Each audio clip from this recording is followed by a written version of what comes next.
Dobrodošli u novi video.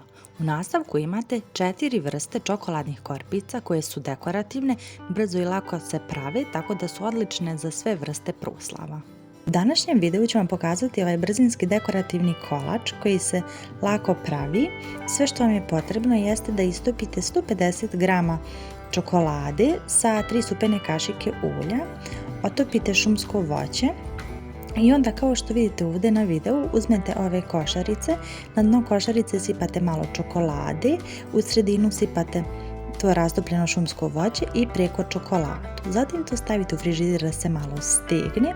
Po potrebi možete još da dodate čokoladu istopljenu ukoliko to niste prethodno uradili i onda stavite u frižider da vam se stegne. Možete i da odmah stavite otprilike na pola košarice istopljenu čokoladu, u sredinu šumsko voće i onda preko tu rastopljenu čokoladu. Dekorišite po vašoj želji, možete ovdje kao što vidite na videu, a mi se čujemo u narednom videu. Danas pravimo brzinske čokoladne košarice. Za ovu poslasticu je potrebno da istopite 100 g čokolade sa 2 supene kašike ulja, 10 sekundi u mikrotalasnoj, pazite da vam čokolada ne zagori. Kada ste istopili čokoladu, punite dno svake papirne košarice sa istopljenom čokoladom. Ne morate da stavljate previše jer je bitno da vam istopljena čokolada ostane za kasnije.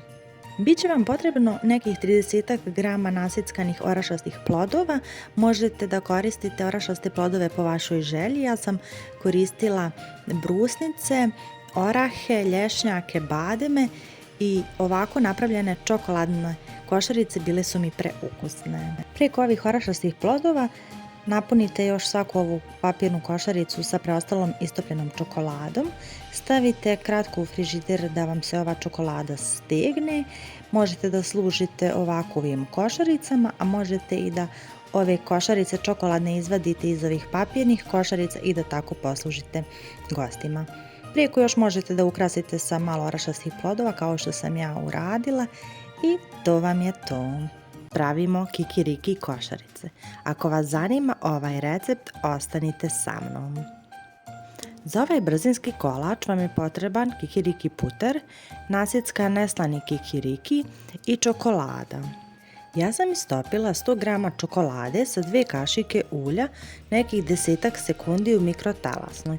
Poslije toga sam, kao što vidite na videu, na dno svake ove papirne košarice stavljala kašiku ove istopljene čokolade. Moj savjet vam je da koristite manje papirne košarice, a ne ovako velike kao što sam ih ja koristila.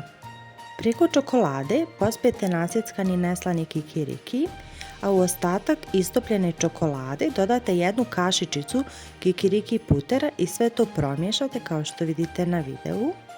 Preostalu čokoladu prelijete preko ovog nasjeckanog kikirikija kao što vidite na videu, sve fino rasporedite i stavite ove košarice u frižider da vam se malo stegnu i to je to. Danas pravimo maline u bijeloj čokoladi. Ovaj recept je dekorativnog izgleda, brzo se pravi, tako da je odličan za sve proslave.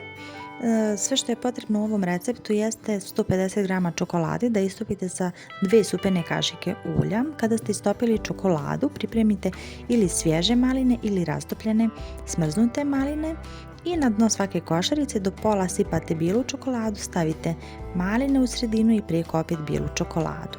Postupak ponavljajte do kraja.